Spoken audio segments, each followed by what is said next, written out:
following is a chapter reading by the Worm Audiobook Project. Please support the original author at parahumans.wordpress.com. Thank you and enjoy.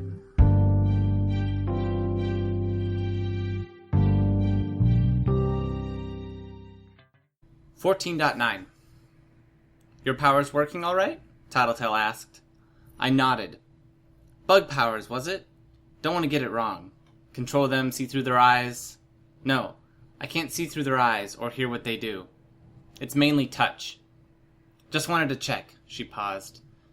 If I asked you what my power was? I shook my head. Okay, and if I said I was born in Mexico, could you tell me where I was born? Didn't you just say? Yeah, repeat it back to me. You were born in Mexico? Your short-term recollection is still good, at least. That would be why you can retain the information Gru and I have shared over the past few minutes. The big beetle of yours, you named it? I glanced at Atlas, who was crawling a short distance away. Atlas. Tattletale nodded. That would be the short-term memory again. Your power probably gives you enough contact with it that you don't lose track of who and what it is. Right. So long as that keeps working, we don't need to worry about you and Gru forgetting who we are in the middle of a conversation. But for us, we might lose track of each other if we split up. So let's stay close, okay? Okay. She reached out and took my hand. Can you use the bugs to scout our surroundings? This will go more smoothly if we don't need to worry about running into people. It made sense. I sent my bugs out to cover the surrounding area. The red mist was everywhere. Color was strained out, leaving everything a monochrome red. I could still make out the surroundings, but just enough light was filtered out that the area had settled into an oppressive gloom, with many existing shadows made nearly opaque as a result. Drifting movements of the mist and the subtle shifts in color and shadow made me feel like things were prowling in every corner and the edges of my vision. That deep, primal prey animal part of my psyche kept telling me something was wrong, that I was in danger. I tried to tell myself that it was just my fear working itself up, my brain playing tricks on me. There was nothing out there. The weight of the gun in my hand was both a reassurance and a burden. It would be so easy to do something I would regret for the rest of my life. Hate this, I muttered. Me too, Gru answered. He put his hand on my shoulder to offer some reassurance. But we manage. We cope because we're a team. We belong together. My awareness snagged on someone who was walking, a distance behind us, measuring their pace with ours. We may need to stand together as a team sooner than later, I said. We're being followed. By who? Tattletale asked. She paused, then laughed. Silly question, I guess. Tie them up? She suggested. Right. My bugs gathered in out-of-the-way spots, and the spiders began drawing out lines of silk in preparation. I didn't want to inform this person that I was on their tail. Then, just in case they decided to drop the tail and attack us, I began to gather bugs together into decoys. Human-shaped lumps and clusters of bugs gathered in the alleys and at the edges of rooftops. Still more gathered in the street, standing in alcoves and in other hiding spots. I invested less bugs in the ones that were further away from our pursuer, trusting that the shadows the miasma cast would help round them out. There were no decoys our pursuer would see from where they stood, but there were now enough to give them pause. Gru drifted away from our group to approach one of the decoys. He extended one hand and traced his fingers through the masked bugs. You're versatile. I felt a little uncomfortable at the compliment. We should keep moving. You're not tying them up? I shook my head, a miscommunication on that front. Hadn't I recently been thinking about chemistry and intuitively understanding how your teammates operated? The miasma might be throwing us off in that department. Sorry, needed to prep for it first. I'll make my move in a minute. For now, we should act normal. Fine.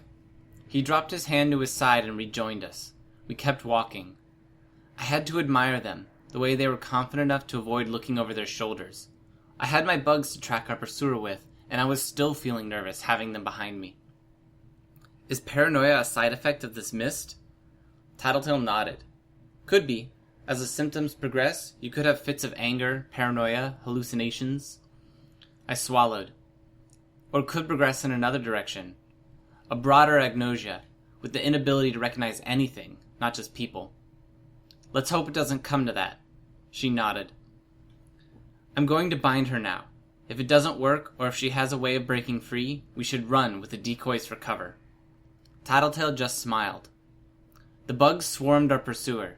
I'd minimized the number of bugs on them, just to be safe, with the drawback that I wasn't getting a full picture of who they were. The bugs couldn't get to her flesh to sting or bite her, but they were telling me she was female in general shape. I had them deploy the silk they had prepared.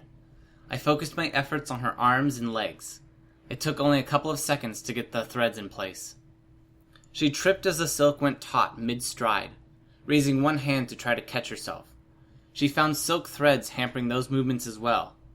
To avoid landing face first, she twisted herself in mid-air so she hit the ground with her shoulders instead.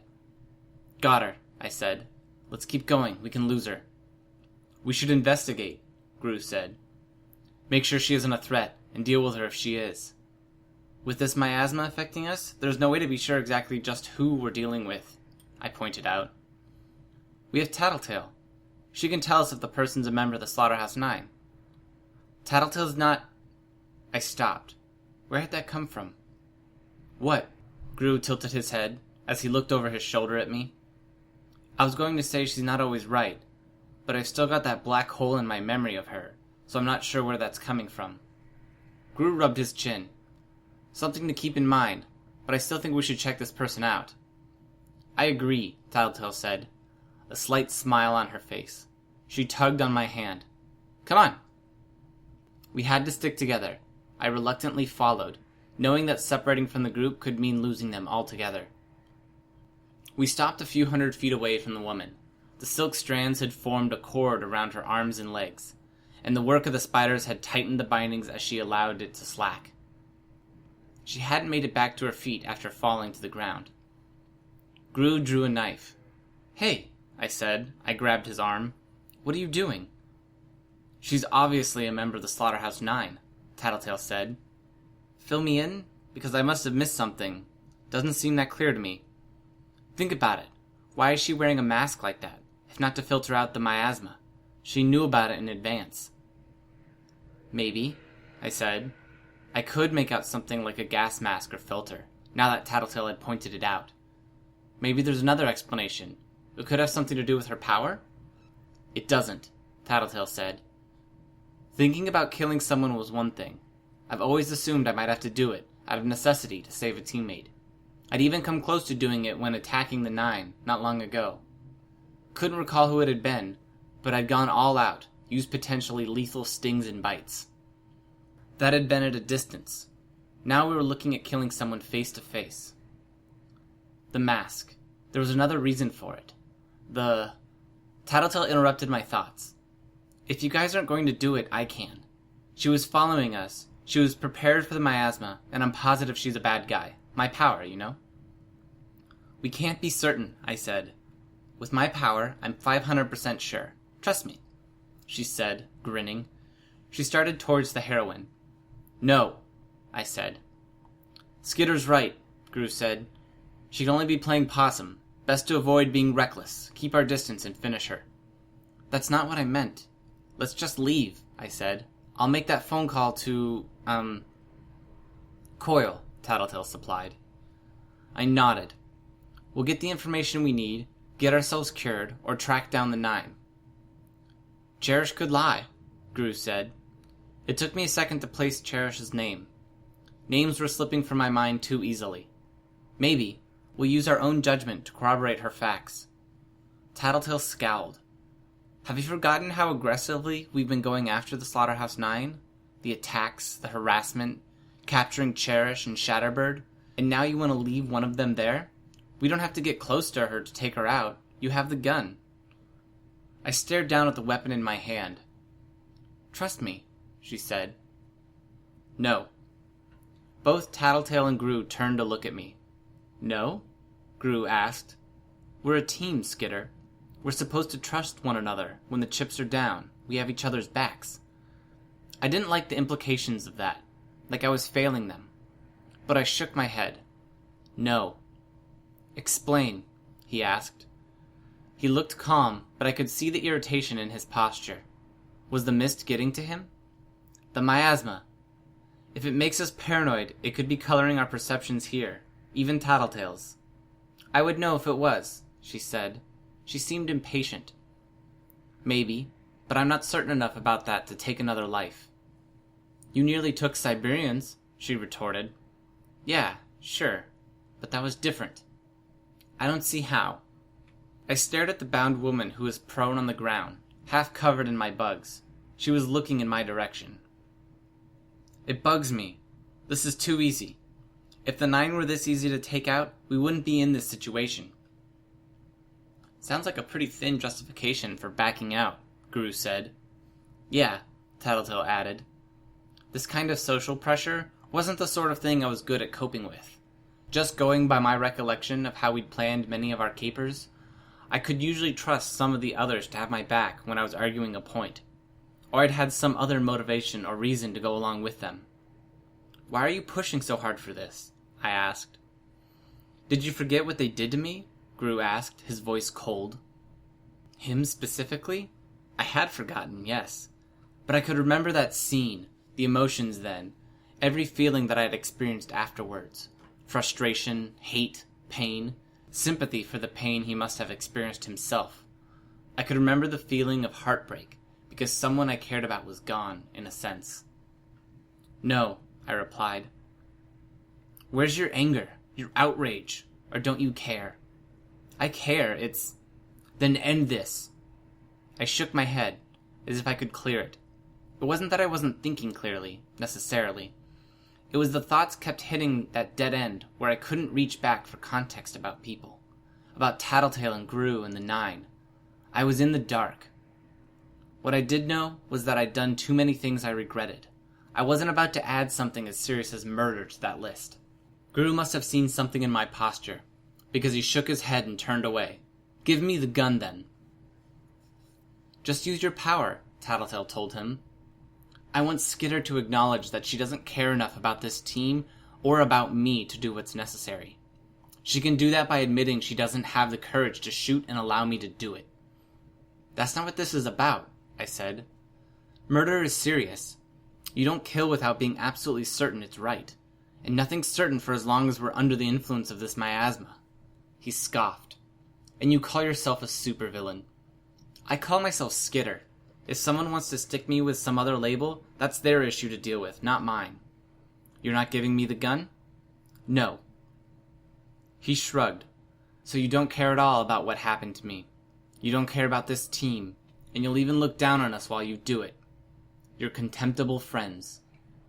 I care, more than you know. But you told me, not long ago, that I should follow my heart, trust my gut. Fine, that's what I'm doing. You attack her, I'll fight to save her. He barked out a laugh. You'll fight me? You're a traitor now? The word hit home. I must have flinched. A traitor again? He added. I snapped my head up to look at him in surprise. I wonder what it says that the notion of you being a traitor is so ingrained in my impression of you that it jumps to mind, even with this mist affecting me. That's enough, I said. I know you like me. I can read it on your face. I could see the way your eyes widened when you heard my name. You're an open book in some ways, and I'll tell you right now, I'm pretty sure I'm in love with you. I felt a nervous feeling deep in my gut. It wasn't pleasant, at stark odds to what he was saying. Gru's words spoke to the feeling of trepidation. But this is telling me I could never have a relationship with you, never be close to you, because I'll always wonder if you'll stab me in the back or fuck me over. Fail to do what's necessary in a situation like this. I'll never be able to shake that image of you as a traitor. He kept saying that word, traitor, hammering it in. Unless I take this gun and shoot that woman, who you're convinced is a member of the 9. I guessed what he was getting at. Guess I had the wrong impression of you, he said. The emotion in his tone was so different that it caught me off guard, almost contemplative. If I thought of it as him emotionally closing down, it almost fit with the impression I associated with Gru. At the same time, it didn't quite jibe with what I was seeing. Again, I felt that distinct discomfort. Is this how I lose my mind? I shrugged. I guess you did. I I carefully holstered the gun, as if hiding it could keep it from coming up again in conversation. A long pause reigned. "I'm disappointed, but there's nothing I can do about that," he said. Then he smiled. He turned and began walking away. "Let's go." "Just like that?" I asked. "We're leaving her?" Tattletale asked. "Seems we have to. Tattletale, can you use your power to make sure the lady from the 9 doesn't pose a danger?" Tattletale nodded, smiling. "Then let's hurry. We've wasted too much time here." "Let me know when she's not in your range anymore," Tattletale said to me. "I'll try to use my power to make sure she isn't following us." I nodded. She hugged my arm. "You're stubborn, but we're still friends, right?" I nodded again. I felt like I was back in school, in a situation where I couldn't say anything without saying the wrong thing. Strange, to recall being around the bullies rather than in the company of my team. The argument weighed on me, as did the things Gru had said, the judgments. Had I been wrong? Were we risking letting one of the 9 getting away to murder others? Was I arguing because I was still clinging to old ideals, or because the miasma was making me divisive? Even if the miasma was to blame, I hated the idea of failing the others yet again. The situation was fucking with my head. I still felt like I was in the middle of a fight, that heart-pounding mode where I was ready for bullets or laser blasts to start flying. For me or a friend to be in mortal danger, where a split-second response meant the difference between life or death. Except there was no danger here. The only people nearby were the woman we were leaving behind, Gru, and Tattletale.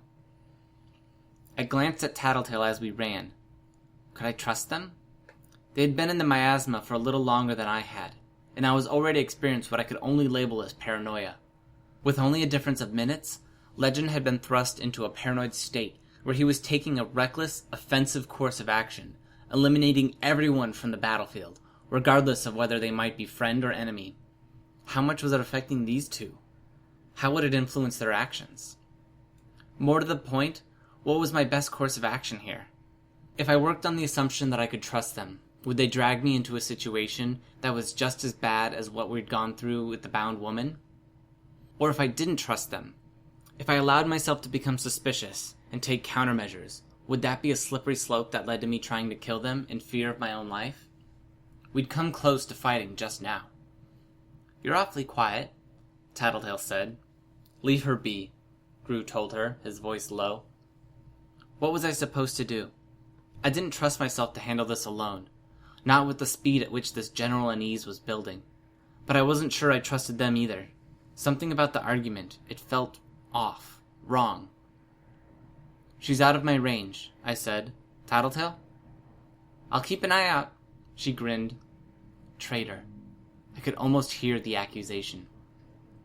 I'd lied. The woman was still in my range. "Is there service?" Gru asked.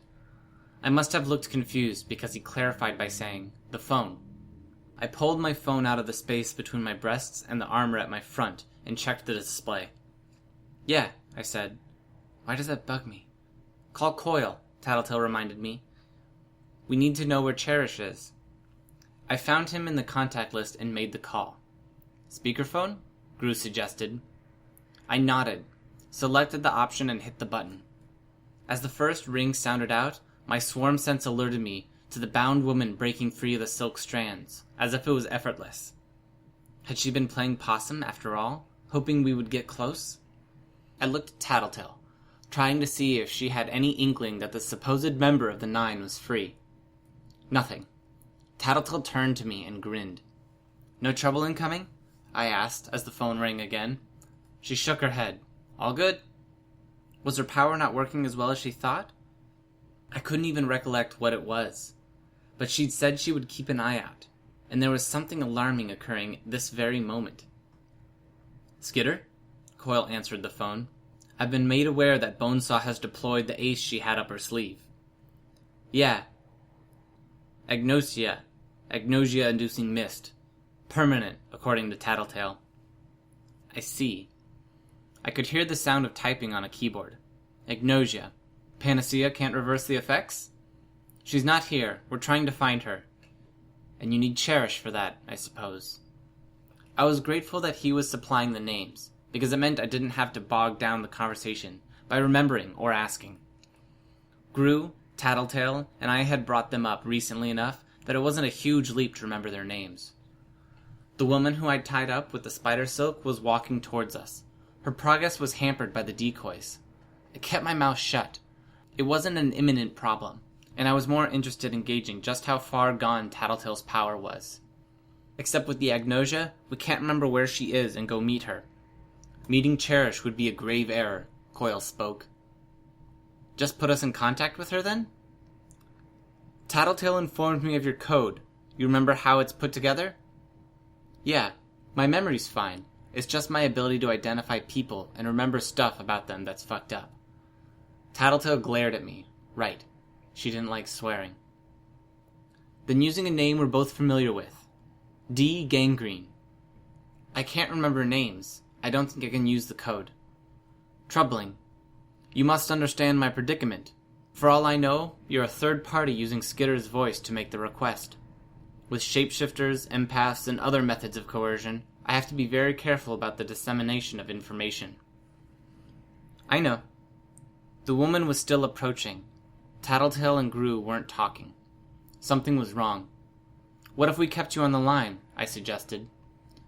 That will suffice. There was a pause, then the sound of background noise. A ring sounded, different from the one before. It was interrupted as Cherish picked up. I have never been so sorry to miss out, Cherish said. She sounded a bit hoarse. We're requesting your help, Coil spoke. Oh? And you need my help in more ways than you're aware of. Not that I'm going to provide it. Skitter's on the line, I believe? She is. I'm here, I confirmed.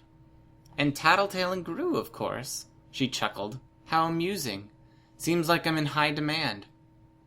They're looking for Panacea, Coil said. Identifying her for us would be one way to achieve revenge on the Slaughterhouse 9 for turning on you. Revenge? Not my interest in the slightest. I've learned my lesson, and I've become the poster child for team loyalty. Coil paused, then said, I'm prepared to offer you some enticements. I imagine your current quarters can't be too comfortable. Don't suppose these enticements will be hand-delivered. They'll be provided by remote control, as your food has been. Some headphones and music would be nice, she said. The sound of the waves banging on the hull is driving me crazy. Such could be arranged. Nah, I'm totally fucking with you. Music. As if. There are too many things that seemed off. Cherish's tone among them. I glanced around. The woman was still following us, throwing herself at decoys, verifying they were false, then retracing her steps. She was slowly closing in. I positioned Atlas so he would be ready to distract her if it came down to it. You're stalling, Coil asked. I don't see the point. Just trying to see if I can provoke a reaction from you. There's only so many times I can read the labels of the ship container before I lose my mind. Have to amuse myself somehow. What will it take for you to tell us where Panacea is? Coil asked. Oh, I'm feeling generous, and I want to see what happens. I'll tell you that as a freebie. They're at Arcadia, somewhere in the top floor. A freebie? Something was going on, and I wasn't aware what. I had to piece it together, but I had so little information. And maybe I could offer you something, in exchange for some goodwill. Maybe you'll even want to let me go for free. No obligations. The feeling of dread that had been following me wasn't getting worse as the woman approached. It was staying steady, like someone had a gun pointed at me, and they'd had it aimed my way for some time now. I'm listening, Coil said. But if this is frivolous or another waste of our time... Nah, critically important. I'll trust that you'll take it for what it's worth and repay me in kind. What is it? I asked. Oh, it's simple. Going by what I've been able to observe around the city, there seems to be a major concern. Si Jack effugit civitatem mundus terminabitur. I'm not versed in Latin, Coil spoke, sounding annoyed. For shame, Coil, for shame, Cherish said. Her voice was too cheerful. You can't sell the cultured supervillain image without the ability to make quibs in an ancient language. I had the benefit of my power. Languages are easier to learn when you can get a sense of what the other person's feeling. That was something about Jack, I asked. Repeat that in English? Doesn't matter anymore, she replied. The message was delivered. I'll leave you to think about it. If only I could have blamed the miasma for my idiocy. Everything clicked into place. I kept my voice low. I don't think you'll get much goodwill if we don't understand what the fuck you're talking about. Coil, we're moving out now. Report back when you found the healer, Coil told me. I hung up before Cherish could speak, then I glanced at the others. Let's go, Arcadia High? They nodded. My heart pounded with such force that my vision wavered. I turned to head toward Arcadia High, joined by the 2 members of the 9. Stay calm. Don't let on that you know. If I could direct the woman to us. The miasma's effects had almost made me lose track of her. She was fighting, grappling with mechanical spiders. She went from fighting like an ordinary individual to moving at high speeds and throwing crushing punches, then back again. I couldn't think of how to help her, and she was obviously unable to help me. Cherish had been engaging in doublespeak, saying one thing to us, while addressing the 2 people with me the entire time. She told them about where she was being held captive, and she'd offered the most valuable information she had to avoid getting tortured to death after they'd freed her. From the way she talked about the message being received, one of the people with me had to be Jack. Jack was slated to bring about the end of the world if he left Brockton Bay, and now he knew. Couldn't meet their eyes, didn't want to speak, in case I let on that I knew. I could barely breathe. I was so afraid of letting my emotions show. My gun was in the compartment at my back. I put it away at the conclusion of our argument, and with my compartment broken in my fall from Atlas's back, I'd been forced to put it in a place where it wasn't easy to draw. I couldn't be sure I was able to draw it and fire. I was still handicapped, unaware of their powers. I was fighting blind. If Jack or the girl killed Amy, just about everyone in the city would die violently from the miasma's effects. But I couldn't stop them without letting on that I knew. Fighting them put me at a clear disadvantage, and... Skidder? Jack spoke. I didn't waste time turning to face him. I gripped the hair of the blonde girl beside me and virtually hauled her off her feet as I dragged her around to position between Jack and myself. Jack was already swinging his knife. The knife cut the girl more than it cut me. I could feel it raking across the exterior of my costume, failing to penetrate, but he was swinging it underhanded, and it caught me in the chin, slicing through the side of my cheek and up to my temple. I tried to keep a hold on the girl for the sake of using her as a human shield, but I saw her reach into her dress and withdraw some vials. I shoved her towards Jack, then stepped forward to kick her square between the shoulder blades. She collided with him, interrupting his follow-up swing. For good measure, I drew the bugs from beneath my costume and sent them chasing after her. Some capsaicin-laced bugs, just the few I had remaining. Jack caught her shoulder and spun her around so she faced me. The vials were already billowing with a chemical reaction. She threw them at me.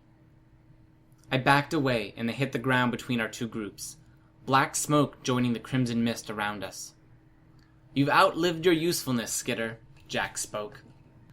If I had just a minute or 2 more to decide on a course of action. It was fun. I almost wish I'd nominated you for the 9. You're versatile, and there's so many weak points I could have exploited if I had more time. If Cherish's information on you wasn't so misleading, I think I could have made you shoot the heroine. To corrupt you like that, it would have been amusing. I fumbled for the gun, using my bugs to get a sense of where it was. In the same motion that I pointed it, Jack slapped it out of my hand with 2 slashes of his knife. He was a dozen feet away, but the knife nonetheless connected with my weapon. My bugs began to gather like a dark cloud, their mass casting a shadow on the already gloomy surroundings. So I end the world. Interesting. The source is a little unreliable, I lied. Still, I would love to see how that comes about. You won't live to, I told him. I'll make sure he does, the girl informed me. My swarm could feel others approaching from the heroine's direction. They were the size of dogs, and they skipped forward on mechanical legs. The mechanical spiders, dozens of them, coming straight for me. If I was judging right, they were running faster than I could. I sent the swarm after Jack and the girl, massed into thousands of bugs. Some groups clustered so tight together that they looked like massive, amorphous black entities. Amoebas floating through a cityscape painted in shades of red and black. Atlas heard my call and headed my way from the place I'd positioned him, too far away to join the fight for a minute or two. The girl was already mixing something else together. Plumes of white smoke billowed around her, almost luminescent after so long spent in the crimson mist. My bugs died on contact with the gas. Everything I'd learned about my enemies had been blocked. I had no information on them, no sense of what to expect. They weren't so handicapped. She tipped half the vial's contents into an empty container and handed it to Jack. Both protected from my power, they started backing away. I moved to edge around the cloud of black smoke, but Jack struck me with a knife. I had to use my forearms to cover my unprotected face. I just had my glasses, some bugs, and a layer of cloth protecting it. Nothing that would guard against Jack's cuts. When I lowered my arms, they had already turned a corner, running in the general direction of Arcadia High. Running around the cloud of black smoke cost me a precious minute. I made my way around the same corner they rounded, and stopped short as I came face to face with another black cloud. Couldn't match their speed, not with these noxious clouds slowing me down. With the heroine lying unconscious in the street, several blocks in the wrong direction, I had no allies to turn to. Worse, anyone I came across was as likely as not to be a threat. It was down to Atlas and me, and Atlas was especially vulnerable to both my opponents. I couldn't even fly after them without risking being cut down in midair. I had minimal information on my opponents, while they knew enough about me to completely counter my powers. Topping it all off, the mechanical spiders were steadily, inexorably closing in on me. I'd lost my last fight with the things, and there were dozens more this time around. Couldn't fly without exposing myself to Jack's power. Couldn't stay on the ground without getting swarmed. I swallowed hard and held out one hand to grab Atlas's horn as he landed. In a moment, we were in the air, giving chase. I wasn't thinking about winning anymore. I was thinking in terms of minimizing the damage when we lost. Hi, this is Snagger. You just finished listening to a chapter from Arc 14, Prey, from the web serial Worm by Wildbow. This production is brought to you by the Worm Audiobook Project. If you would like to know more about us or to volunteer your own services, please check us out at audioworm.rein-online.org. You can download or listen to every chapter directly from our site, or you can find us on iTunes or any podcast app under Worm Audiobook. Thanks for listening.